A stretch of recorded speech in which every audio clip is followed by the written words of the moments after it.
Good morning. It's Monday, February 17th, 2020, 9 a.m. This is Muscatine County Board of Supervisors. I'd like to call the meeting to order. First item on the agenda is to review the agenda. Move to approve. Have a motion by Nathan, Second. second by Scott. Any discussion? All in favor signify by saying aye. Aye. Opposed, the same. Motion carries. Item number 3 is to receive comments from the public. Is anyone here wishing to address the board? Please step to the podium, state your name, address, and issue. Oh, good morning. Edward Askew, 2952 155th Street, Muscatine, Iowa. And I am bringing up the recent rejection by Southeast Iowa Link of Muscatine to join their mental health disability region. And communications I have received from the Eastern Iowa group, Ken Beck, and communications I've received from Theresa Armstrong, who is the Interim Administrator, Division of Mental Health and Disability Services at DHS, and the Bureau Chief for Community Services and Planning. So, off to the point. I called Miss Armstrong and asked her, okay, what happens if a county doesn't get accepted back in? Well, first thing she said, and we all know this, you can't spend the money. So that 5 cents that you're raising, you can't spend it if you're not part of health region. You can collect it, but you can't spend it. And if you can legally collect it or not, that's not for me to decide. Second thing, can Muscatine form its own group? Can you just go off on your own? And the answer is yes, you can. You have to take it through the legislature. And you have to get a bill passed by the legislature that will allow you to do this. And the last group of counties, because I asked her, has anybody ever done that? Well, a couple of counties wanted to form their own group. They wanted to, like some counties in one group and some counties in another group, wanted to form their own group, leave their groups and form their own groups. They got a bill passed. They had a sunset law applied to it, and they had so many months to get it done, and they didn't get it done. So for a single county to have that happen, she said it's highly unlikely. So then I asked her the $64 question. Can DHS force an organized healthcare region to accept Muscatine? And so let's say, okay, the Eastern Iowa, the Southeast Iowa Link, or the Eastern Central region, which is the one to the west of us, that's Johnson County and such. Can they force these groups to accept Muscatine? And her answer is counties need to learn to get along with each other, and it's their problem to solve. So, not being grasped upon. And in fact, those of us, basically, Nathan and Scott were there at the meeting in December at the Eastern Iowa one when that question was posed to the representative from DHS, and she did not grasp that as being a pathway she would wanted to talk about.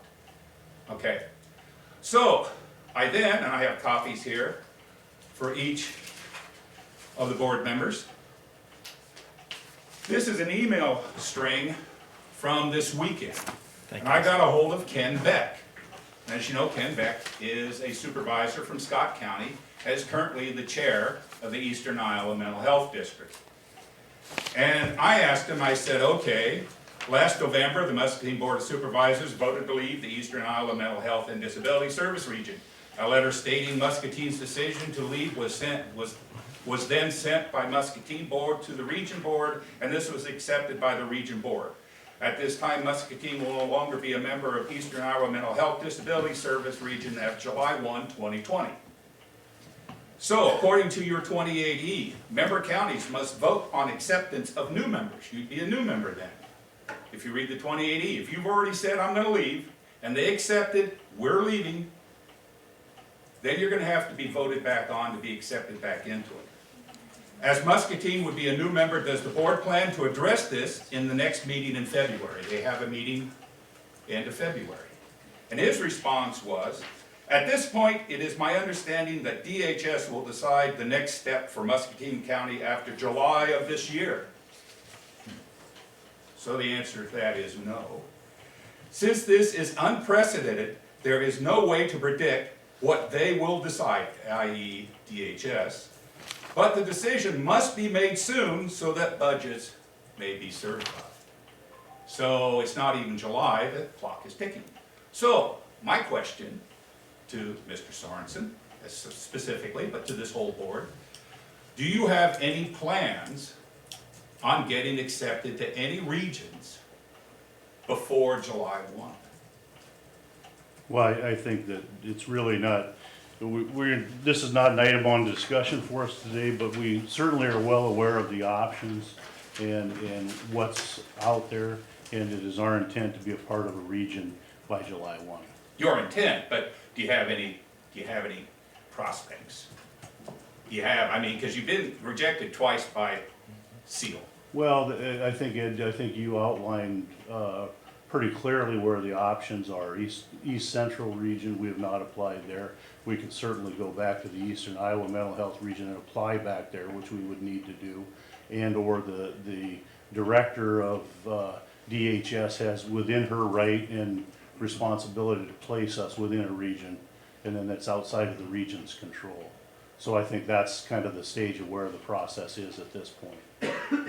But I'll tell you, Teresa did not seem very enamored with that last decision of being forced, and again, knowing how 28Es are written, I don't know if she has the authority to take a county that's asked to be removed from a group and forcibly make that Well, group take it back. I think, Ed, we appreciate your comments today. It's not something we're gonna deliberate on, but certainly Are you it going to have is within the director of DHS, which I have spoken with. It is within her rights and her purvey per legislation to put us into a region as she sees fit.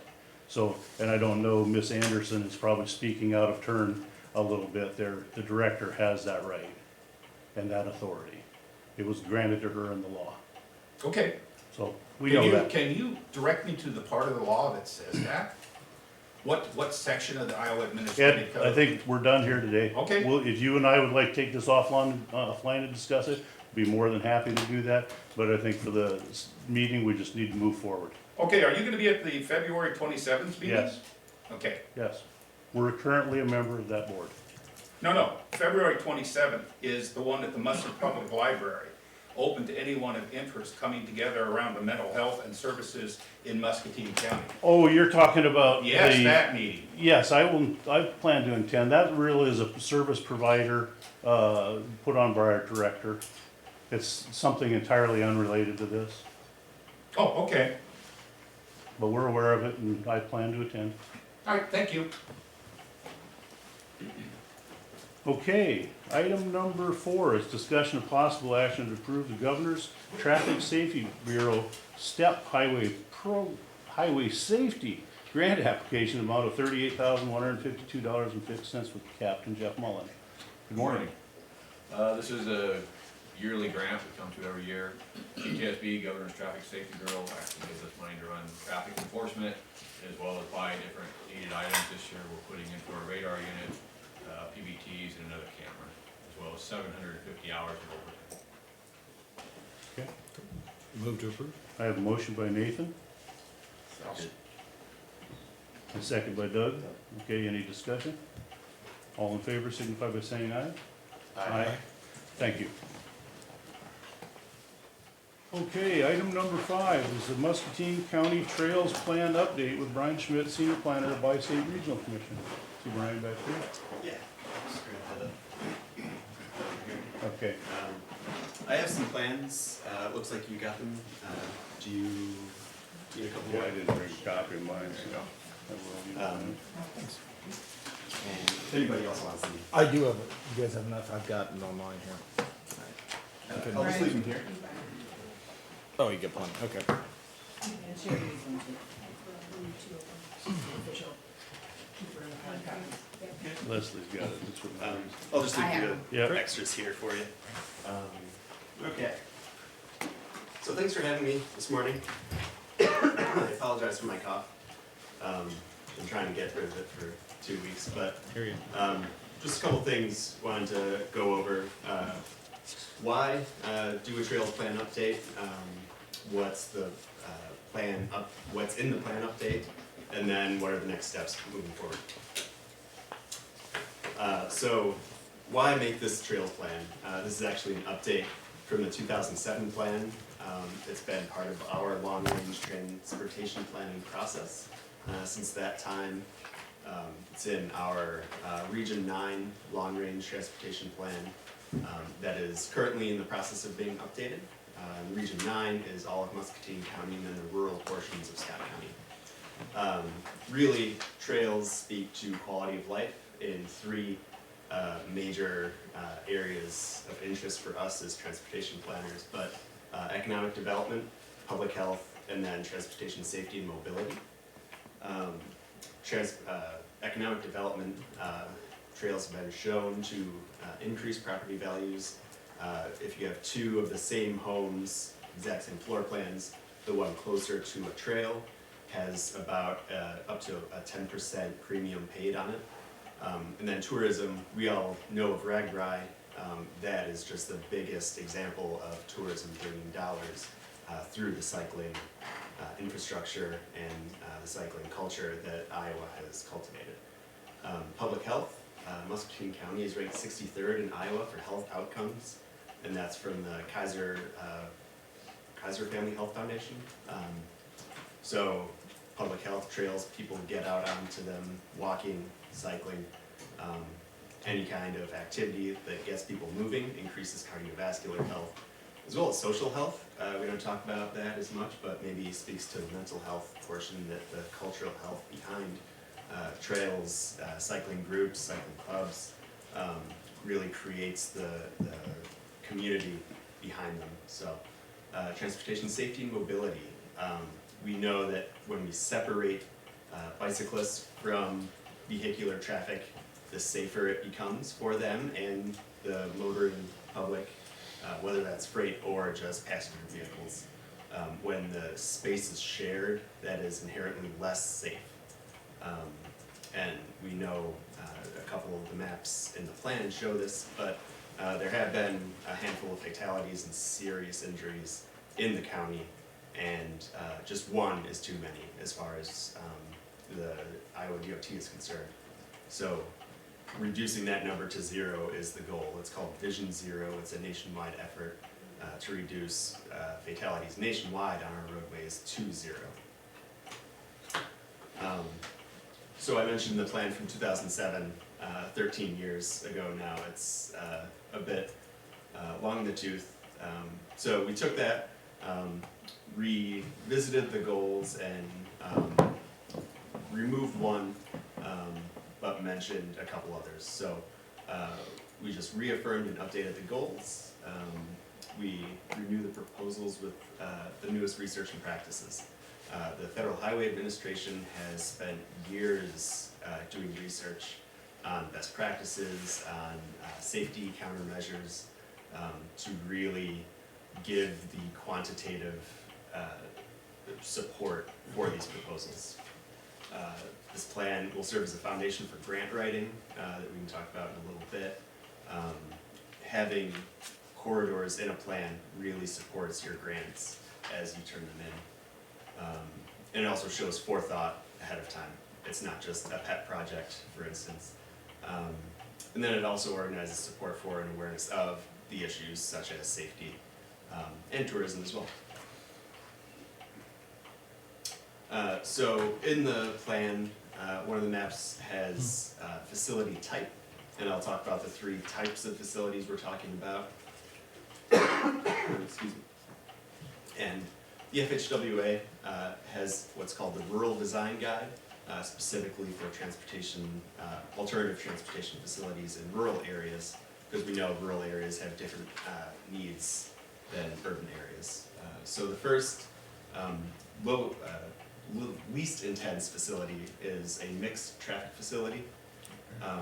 And you may have seen these signs around the county with the bicycle symbol and then the share the road. Bicyclists are allowed to take up the whole lane of the roadway. They're not considered vehicles. And if a car or truck were to want to pass, they would have to wait for a safe passing opportunity. And this picture is going up to Wildcat Den State Park. The next is visually separated facilities, and the picture on the left is from the Rural Design Guide. It's paved shoulders is largely what we're talking about here in Muscatine County. So the paved shoulders have numerous other side benefits, but for cyclists, they get to use the full width of the paved shoulder, and it removes them from the travel lane. And here on the right is a graphic from the guide as well that shows rumble strips, which add just a large amount of safety benefits for especially single vehicle run off the road crashes, which are very, very dangerous for those drivers. And next is what we typically think of when we talk about trails physically separated. Got West Liberty on the left, and then Muscatine's Riverfront Trail on the right. Typically what we think of. So, excuse me. The Hoover Nature Trail is another example in the western portion of the county. Not purely for recreation. There are plenty of developments around physically separated facilities in Iowa. Probably the best example is the bridge near Des Moines, near is it Madrid, with I'm sure you've seen it, but it's a fantastic facility. But it's a tourism draw. It's on all of the tourism brochures. But that really speaks to the draw, the tourism aspect of it. So this is what I was talking about. It's map 4 in the plan. And it's a little hard to see, but you have 3 colors: mixed traffic, physically separated, and visually separated facilities throughout the county. And I spoke with municipal leaders in Wilton, West Liberty, Nichols, talked to Keith White, county engineer, and we came up with these corridors. That was the initial step. So finding either destinations or corridors that cyclists use typically throughout the county, and then trying to figure out which facility may be the best fit. So this is obviously not set in stone, but just a recommendation. And in the upper right corner, you see the mileage totals. So mixed traffic facilities, your lower traffic roadways, 22.5 miles, physically separated at 41, and then visually separated at 63. General conditions in the plan. Partnerships is key to the countywide plan. It's no one party. Obviously, county conservation needs to work with the highway department. The Iowa Natural Heritage Foundation owns the Hoover Nature Trail, seen here on the left. Environmental groups, traffic, transportation groups, tourism groups all need to come together to support trail building in the county. Local conditions and aspirations drive implementations. So it's up to the individual municipalities themselves to decide what they want to see in their community when it comes to trail infrastructure. And as by-state can help do those plans for them and do grant writing, as well as for the county. The county is a member government of by-state as well. And then the FHWA recommends maximum design flexibility. It really allows the locals to implement the projects as they see fit, following some guidelines, but and within reason. But the flexibility, especially with trail infrastructure, is an important point to note. So that was a real quick rundown of the Trails Plan update. I'd be happy to take any questions that you might have. You guys have any thought on the bill bouncing around Des Moines to allow basically ATVs and 4-wheelers anywhere? ATVs and four-wheelers would probably destroy the more natural surfaced trails, so that would probably exponentially increase the maintenance costs. For paved trails, its maintenance costs are not very high, and Randy can probably speak to that more than I can, but paved trails, maintenance isn't really an issue, but natural surface trails, if you're getting ATVs, they're just Yeah, kind are they allowed, I think it gets concerned more with roadways. of. Are they allowed on natural surface trails now, to your knowledge? I think it depends on the park county or or the the park, yeah. trail itself. Kurt says no. No, Yeah. okay, good, So would they fall under motorized vehicles then? Right, It's got it, Motorized for the- vehicles are not on. good deal. So motorized vehicles are not allowed on a designated trail. That's correct. There are separate programs for ATV and snowmobile trails that if you get funding through the state for that, then you would have that consideration for it. Okay.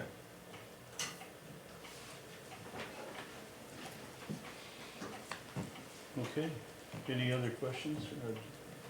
So I'd look for a motion to accept and adopt the 2019 Muscatine Trails Plan as presented. I'd move to approve. So moved. I have a motion by Scott, Second. second by Nathan. Any further discussion? All in favor signify by saying aye. Aye. Opposed, the same. Thank you, Brian. Thanks.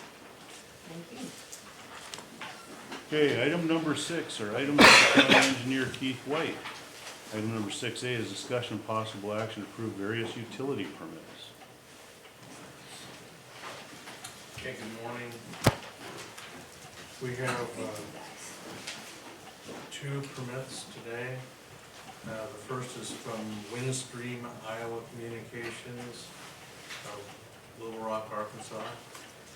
And they are basically looking to bore a new fiber cable beneath Moscow Road at house number 1010, which is just south of the county line. And the other one is from Interstate Power and Light of Muscatine, Iowa.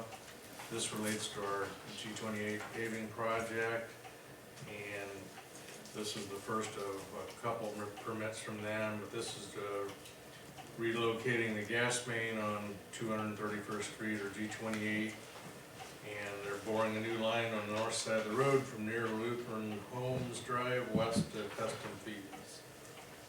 They're basically lowering it out of the way of any work we're doing. So it's a 2-inch steel main. And then they'll have some going west up the hill, another permit to follow. I would move to approve. A motion by Scott, second by Doug. Any further discussion? All in favor signify by saying aye. Aye. Opposed, the same. Projects update. Projects. Right now, construction-wise, the only thing we have going on, as I said, is 120th Street, west of West Liberty, that bridge replacement, which is Tower Bridge and Culvert. They had another pour last week, and they've excavated about half of the area of the new culvert. It didn't work Thursday and Friday due to the weather. This week, I'm guessing they will be at it at least some on the warmer days. Other than that, we had a pre-construction meeting on the G28 paving, and again, I think you'll see the contractor in there soon to deal with trees, or at least in March to deal with trees before the Indiana bats would move in. But they plan to start work about in the neighborhood of the late start date, which is April 6th. Grading happens first. And unless they change something right now, they plan to pave from west to east. So starting at the far west end of the project and following the stages that we had proposed. This would be our preference, because then they're not driving on the new road, if they pave from west to east, because their concrete will come from Han, and Han is also talking about, Han has a plant setting up off the end of the I-74 bridge. They're planning on bringing that down here and locating somewhere east of the project. And so that, you know, if they follow those plans, that would suit us, because again, they're not hauling concrete on the new pavement. And you know, frankly, their critical path says they'll take May through October paving stages at a time. So we'll know more as that starts to unfold. Questions on anything? Thank you, Steve. Thank you, Keith. Okay, item number 7 is discussion and possible action to adopt ordinance 0217-2001, rezoning certain real property in Fruitland Township from C1 commercial zoning classification to R1 residential zoning district classification on the third and final reading. Move to approve. I have a motion by Nathan, Second. second by Scott. Any further discussion? All in favor, signify by, what? Oh, I'm sorry, yeah, it is a roll call vote. Thank you, Scott. Okay, Nathan. Aye. I vote aye. Scott? Aye. And Doug? Aye. Good, Alright. motion carries. Item number 8, discussion of possible action to accept Muscatine County Treasurer's semi-annual report for the period July 1st, 2019 to December 31st, 2019. So moved. A motion by Scott, Second. second by Nathan. Any discussion? All in favor signify by saying aye. Aye. Opposed, the same. Motion carries. Item number 9 is discussion of possible action to approve the minutes of the February 10th, 2020 regular meeting. I have a motion by Scott, second by Doug.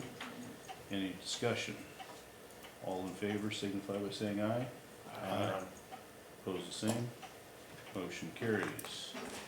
Item number 10 is correspondence. Nathan, did you have any correspondence? I had a request from Farm Bureau to attend a regular meeting they're having on the 25th, I believe. So I'll be talking to you guys about that, but that was all. Okay. I had correspondence. I did get a note from the CEO of the Seal region. As Dr. Askew mentioned, we got a note on Tuesday or Wednesday last week, Tuesday afternoon, I believe it was, indicating that their finance committee was gonna recommend that they not accept our admission into the Seal region. So we issued a press release on that, and that was the end of that, so. I had a call from a resident in regard to the lack of rock on the gravel road in front of their residence. And he conveyed to me that there hadn't been any rock put on that road for several years. And I said, I will check with the engineer's office and we'll investigate this. And so I contacted Keith and they brought up the information, and on this particular stretch of road by this gentleman's home, I had the amount of tonnage and what day it was put on, and the individual apparently just thought that the road had been graded and no rock had been added, apparently, is what the confusion was there. But I said that there would be more rock applied if necessary once late spring, early summer to midsummer, whenever it falls into the time frame of weather-wise and hauling more rock. And I conveyed that information to him, and that seemed to satisfy his curiosity. He just wasn't aware that material was put down. And I think that's a common issue with people at times, that they don't realize that there's more material been applied when that road has been, worked. So that's just a classic example of that situation, and that's all I have. The only thing I had was an email with concerns about the cuts to Special Olympics. That was all I had. Doug, did you have any committee reports? No committee report. Scott? I had no committees. I had the Eastern Iowa Mental Health Region on the 10th, and then I went to the Lower Cedar Water Management Authority meeting on the 11th. Nathan? And I had no committee reports. I might mention one thing on that Lower Cedar, you know, there, as we've discussed before, there's an issue on funding, obviously, and the funding is really for grant writing. And so there's been a great deal of discussion about how we might fund that organization so that we can continue on. I think we've got about a year and a half, but there was originally a grant written for the watershed coordinator out of the Nature Conservancy. They're working on the individual that was in that role worked for the Muscatine County SWCD, and they've transitioned to the NRCS now, so we don't have that position. She's kind of helping in the short term, and another watershed coordinator's helping. And they're trying to transition that sub-award, that grant, to another SWCD, probably Johnson County, because they have the infrastructure to do that for the remainder of that grant, and we're kind of looking at future states. And I think this is something I think we should probably think about long-term, as you know, with all the nutrient reduction strategies and all the talk about water and water management improvement. As we've seen, you know, we've had significant issues. There's gonna be, I don't think I mentioned in the last time I met with the Corps of Engineers concerning the levee district, and this is kind of, I'm jumping a little bit here, but one of the things that is becoming evident when it looks at federal resources to be allocated to some of our projects is, if you take a watershed approach, it's certainly gonna be a much better idea. And those of us on the Lower Cedar, obviously, you know, we're probably not gonna get some high impact projects, a ton of them on the Lower Cedar. We need to help attract dollars to the watershed so that we can slow the water on the upper end of the watershed. Now, we have opportunities here too. So I think this is something that the counties are gonna be wrestling with. They shared some other funding formulas, and I was gonna bring a copy of that. I'll forward that to everybody. I'll scan it and send it to you, some ideas.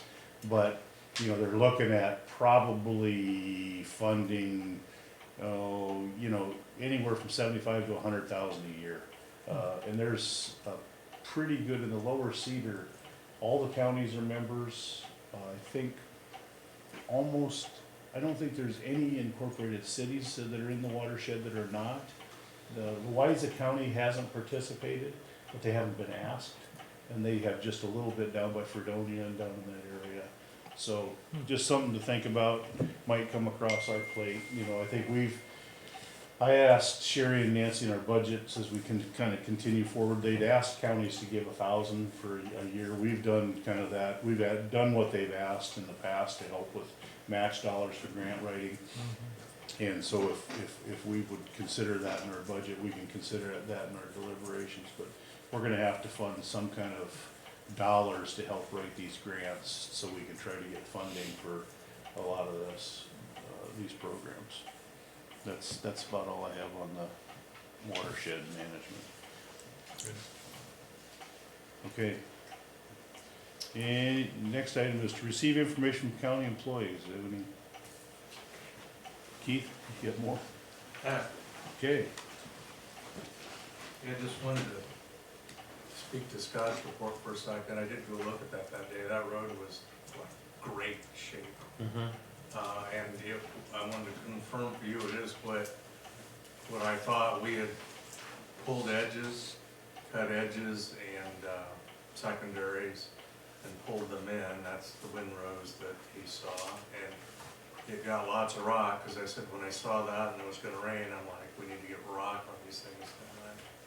But I said, I don't know if you got a chance to drive it, but that stretch that was worked on, looked great. But what happens is you get outside where there shouldn't be any road because you can't pass in 30 foot of width, then you get into soft shoulder out there. I saw some of that, the road was really good. Appreciate it. Okay, item number 13, items with the administration office. First item is review 5 applications received during the current vacancy on the Muscatine County Conservation Board for term ending December 31st, 2020. Kurt, do you wanna, we haven't, how many openings do we have? One? We have one. One. Jeez. And we have 5 outstanding applicants, which is always a challenge. I appreciate everybody doing that. Do we have any balance, gender balance, political We will on this affiliation, one. any of those We things? do need a female. We for need a this one. female? That's correct. Well, that makes it easy on one of the applicants, Yeah. right? So I think we had Down 4 4. females and 1 male applicant. And I have not had a chance to see them. I'll look at them later. I was out of town all last week, but there, we will then also have a board vacancy next year too. Okay. So Jim Getkin will be going off. So these are just on for review. Well, I could go ahead and read. We had applicants from Susan O'Donnell, Karen Hartman, Joni Axel, Julie Plummer, and Brad Jip. So those were the 5 applications we received. The board has those applications. We'll review them. I think they're all very active volunteers and outstanding community citizens, so I think it'll be a challenge. I think we'll have that discussion with Kurt and staff, and the board can discuss it further. Any questions, comments, concerns? So we do need a female, okay. That was the only question I had. All right, anything else on those? No, we'll just have to review that. Yeah, and we'll probably, yep. Okay, item B, 13B is discussion, and I forgot to mention in my correspondence that I did attend a council meeting, but discussion of possible action to create an ad hoc committee to develop a revised 28E agreement for joint communications in Muscatine County and an action to appoint county representatives to the committee. This came up at, Chris Jasper's here if there's any questions, but this came up, I think we talked about this a few weeks ago. The MCJCC Commission has recommended to the respective boards, that would be Muscatine City Council and the Board of Supervisors, that we consider disbanding eliminating that commission. If you recall, when we redid the 2080 a number of years ago, we created a user group, which really gives day-to-day direction and SOP and operations input to Chris and his team, and I think that's worked very well. And the EMA commission really is all elected officials, and it has kind of overseen this, so it really feels like it becomes duplicative for most of us that have been on the board, and so I think that they've asked that. Muscatine Council, I think, appointed their 2 members that are currently on the MCJCC, and then I think the mayor was also gonna be, and so I'd look for the board to appoint maybe an ad hoc committee of whoever you want to do that. I might suggest that we ask on our committee either Sherry or Nancy, who have good experience with this group, to assist us in 2080 amendments. You know, so if anybody has a desire to do that, I would be willing to do it. I've been on the commission for a number of years and fairly familiar with it, so. What are the thoughts? Sounds good to me. You just need one person? We can do one or more. I don't, they have the mayor and 2 council members from the city of Muscatine. I don't, you know, it all, whatever the recommendations to the verbiage of the 28E become, it go back to the full boards for approval anyway, so everybody will have an opportunity to weigh in as to what it is and what happens, so. I would serve on that You would, with you, Jeff. so maybe just Doug and I, since we're currently the representatives, we would take that lead and go ahead. Makes sense. Okay, so do we wanna go ahead and make the motion? Do I have a motion that we have an ad hoc committee of myself, Doug, and Sherry Seawright? So moved. Okay, I have a motion by Nathan, and a second. second by Scott. Any further discussion? Sherry, I don't see, that doesn't look like a pleasant look on your face, but all in favor signify by saying aye. Aye. Opposed, the same. Okay. Is there anything else to come before the board? Okay, seeing nothing, meeting is adjourned.